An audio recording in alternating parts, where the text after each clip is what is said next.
Bukod sa sigaw na hustisya, panawagan din ng mga taga-Ilocos ang mas mabilis na pag-uwi ng dating Pangulong Rodrigo Duterte. Narito ang balita ni Vien Vergabinia. Umabot hanggang Ilocos Region ang matinding suporta para kay dating Pangulong Rodrigo Duterte, partikular na dito sa Barangay Nagidayan, Bantay, Ilocos Sur, isa sa mga lugar na nakikiisa sa nationwide simultaneous Bring Him Home, a prayer for Tatay Digong rally. Ilang taga rito ang hindi napigilang mapalhayag ng kalendamdamin habang patuloy ang panawagan na mapauwi na si Duterte sa Pilipinas.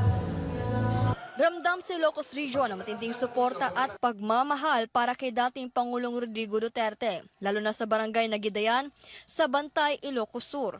Isa sa mga lugar na lumahok sa sabayang panalangin sa buong bansa. Ilang sa mga dumalo ay hindi napigilang maging emosyonal habang ipinapahayag ang kanilang saloobin para sa dating Pangulo. Kasama sa nakilahok sa prayer rally sa Barangay Nagidayan ang daang-daang residente mula sa iba't ibang lugar sa Ilocos, kabilang ang Lawag, Vigan, Pangasinan, Alaminos, Bulinaw, Dagupan at Urdaneta. Panalangin ng lahat, mabilis na makauwi si Duterte sa Pilipinas.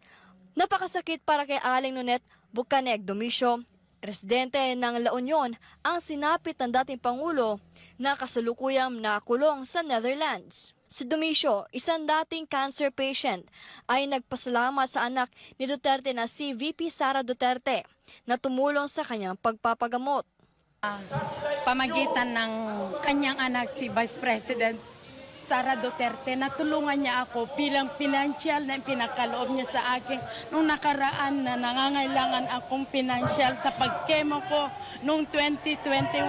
Nakarating ako sa kanyang opisina sa Dagupan na pabalik-balik akong humingi ng kanyang tulong sa pinansyal. Kaya salamat kay Vice President Duterte at saka kay President Roa Duterte na kanyang mga suporta na nangangailangan ng mga tao kagaya ko, ng mga cancer patient po. Kaya nagpapasalamat ako na kahit saan man nadako ang mga rally, pumupunta ako kasi nagsosuporta ako sa pamagitan ni Pastor Apollo Sikibuloy.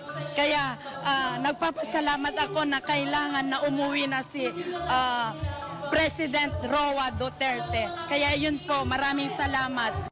Dagdag niya, malaki ang naitulong ng war on drugs ni FPRRD dahil bumaba ang bilang ng mga adik at naging mas ligtas ang mga lansangan.